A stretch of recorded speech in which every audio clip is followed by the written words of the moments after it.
இன்னைக்கு சினிமா வட்டாரத்தில் செம்ம ஹாட் டாபிக் எது தெரியுமா? 2 பெரிய இயக்குனர்கள் ஒன்னா சேர்ந்து தயாரிச்சிருக்கக்கூடிய 29 படத்துடைய விழா தான் அது. கார்த்திக் சுப்ராஜ் சாருடைய ஸ்டோன் பெஞ்ச் நிறுவனமும் லோகேஷ் கனகராஜ் சாருடைய ஜி ஸ்குவாட் நிறுவனமும் பார்ட்னராகி இந்த படத்தை உருவாக்கியிருக்காங்க. மேயாத மான் ஆடைன்னு வித்தியாசமா படம் எடுக்கிற ரத்னகுமார் தான் இந்த 29 படத்தையும் இயக்கியிருக்காரு. விது மற்றும் பிரீத்தி அஸ்ரானி இதுல மெயின் ரோல் பண்றாங்க. இந்த படத்துடைய ஈவெண்ட் சமீபத்தில் சென்னையில் நடந்துச்சு. அதில் நம்ம ஆர்ஜே பாலாஜி பேசின பேச்சும் அவர் சொன்ன ரகசியமும் தான் இப்போ சோஷியல் மீடியாவே அதிர வச்சிட்டு இருக்குது. விஷயம் என்னன்னா, லோகேஷ் கனகராஜ் ஒரு பொறுப்பு இல்லாதவர். அவர் ஏன் எலெக்ஷனில் ஓட்டு போடலன்னு ஒரு பக்கம் சர்ச்சை போயிட்டு இருந்துச்சு இல்லையா? அதுக்கு ஆர்ஜே பாலாஜி மேடையிலேயே ஒரு மாசான விளக்கம் கொடுத்தாரு. லோகேஷ் எனக்கு ரொம்ப வருஷமா நண்பர். எலெக்ஷன் அன்னைக்கு அவர் ஏர்போர்ட்டுக்கு ஓட்டு போடுறதுக்காக தான் வந்தார். ஆனால் அந்த டைமில் கேட்டு க்ளோஸ் ஆயிடுச்சு. அதனால தான் அவரால் போக முடியல. இந்த உண்மையை நான் உலகத்துக்கு சொல்கிறேன். ஏன்னா நானும் அந்த டைமில் அங்கே தான் இருந்தேன்னு லோகேஷுக்கு சப்போர்ட் பண்ணி பேசினார்.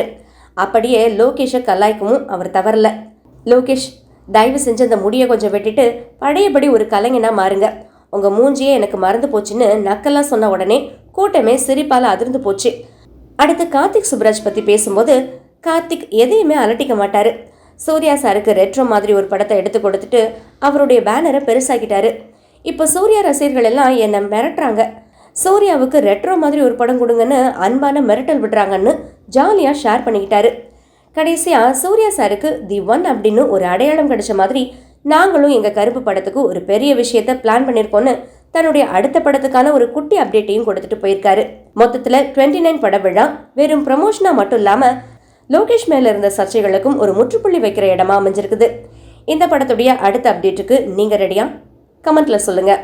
Thank you so much. என்னை இங்கே இன்வைட் பண்ண லோகேஷ் கனகராஜ் ரொம்ப நன்றி. அண்ட் ஷான் ரோல்டன், எனக்கு முன்னாடி நீங்கள் பேசினதுனால பார்க்குறதுக்கு நீங்களே ஒரு பிரச்சார பாடல் மாதிரி இருக்கீங்க. ஒரு குழந்தைக்கு சம்மரில் பாபா சூட் போட்டு பொட்டு வச்சு கூட்டு வந்த மாதிரி க்யூட்டாக இருக்கீங்க ஷான் ரோல்டன். அண்ட் இங்கே மெயினாக நான் இருக்கிறதுக்கு காரணம் லோகேஷ் கனகராஜ். அவர் என்னோட ரொம்ப க்ளோஸ் ஃப்ரெண்ட். இப்போது லோகேஷ் கனகராஜா ஆனதுக்கப்புறம் இல்லை, அதுக்கு முன்னாடியிலேருந்து எப்போது எனக்கு தேவை, எப்போ வந்து நான் கூப்பிட்டாலும் கூப்பிடலனாலும் எனக்காக எப்போவுமே இருந்திருக்கார். நான் படத்தில் நடிக்க சொன்னேன், எனக்காக வந்து நடித்தார். என் படத்துக்கு ப்ரொமோஷனுக்கு வானேன், என் ப்ரொமோஷனுக்கு வந்தார். ஆடியோ லான்ச்சுக்கு வானேன் வந்தார். கமெண்ட்ரிக்கு வானேன் வந்தார். என்ன பண்ணினாலும் எப்போ கூப்பிட்டாலும் is always there. Not only for me, for every one, for all is friends. Is always been that person.